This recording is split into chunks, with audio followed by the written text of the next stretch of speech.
இன்னைக்கு நம்ம எத்தனாவது நாட்களாடி இருக்கிறோம்? 4வது நாட்களாடி இருக்கிறோம். கடந்த 3 நாளும் நீங்க நிறைய சாங்ஸ் படிச்சிருப்பீங்க, ஆக்டிவிட்டிஸ் பண்ணிருப்பீங்க, கேம்ஸ் அப்படின்னு ரொம்பவே என்ஜாய் பண்ணிருப்பீங்க.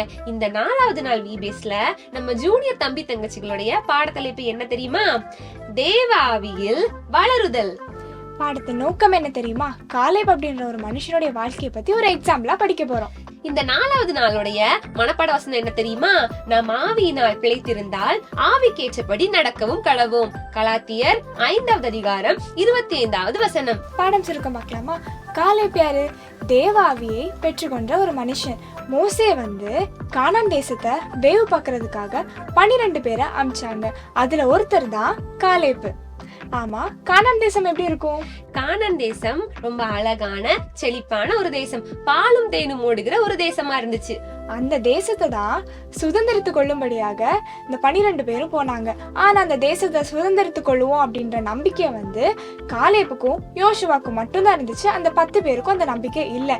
ஆனா காலேப்புக்கு அந்த விசுவாசம் இருந்துச்சு. ஏன்னா தேவ ஆவி அவன் மேல இருந்ததுனால கண்டிப்பா இந்த தேசத்தை நம்ம கை கொள்ளுவோம் அப்படின்ற நம்பிக்கை இருந்துச்சு. சோ நாமும் காலேப்பை போல நம்பிக்கையோடையும் விசுவாசத்தோடையும் தேவ ஆவியில வளருவோம். ஹலோ சீனியர்ஸ், இன்னைக்கான பாடத்தலைப்பு என்னன்னா தேவ ஆவியில் வளருதல்.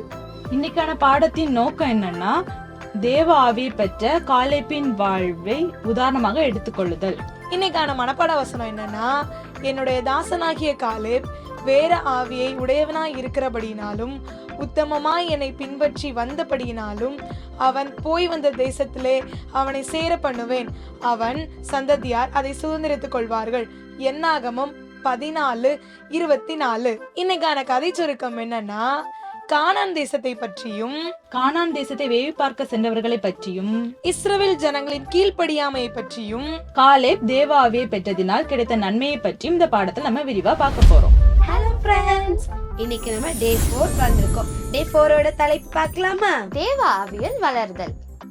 ஆமா, இன்னைக்கான நோக்கம் என்னன்னு உங்களுக்கு தெரியுமா? தேவ ஆவியை பெற்று காலேப்பின் வாழ்வை உதாரணமாக எடுத்துக்கொள்ளுதல். இன்னைக்கான மனப்பாட வசனத்தை பார்த்துடலாமா?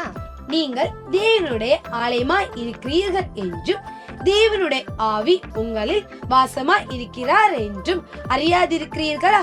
1 கொரிந்தியர் 3:16. இன்னைக்கான பாட சுருக்கம் என்னன்னா, கானானுக்கு போன 12 பேர்ல காபேலை பற்றியும் இஸ்ரவேல் மக்களுடைய சந்தேகமும் அவங்களோட கீழ்ப்படியாமை பற்றியும் கடைசியா காபேலுக்கு தேவன் கொடுத்த பரிசை பற்றியும் பார்க்க போறோம். காபேல் தேவனுடைய ஆவியினால நிறைந்ததினால் அவன் கானான் தேசத்தை சுதந்திரித்து கொண்டான். நாமும் அதே போல தேவனுடைய ஆவியை பெற்று வளர்ந்துடலாமா? ஓகே, நம்ம பாடம் பார்த்தாச்சு, வசனம் பார்த்தாச்சு. அடுத்து என்ன? பாட்டுதான். இன்னைக்கான பாட்டு என்ன தெரியுமா? சின்ன தம்பி சின்ன தங்காய் ஓடி வாருங்க. பார்க்கலாமா? பார்க்கலாம்.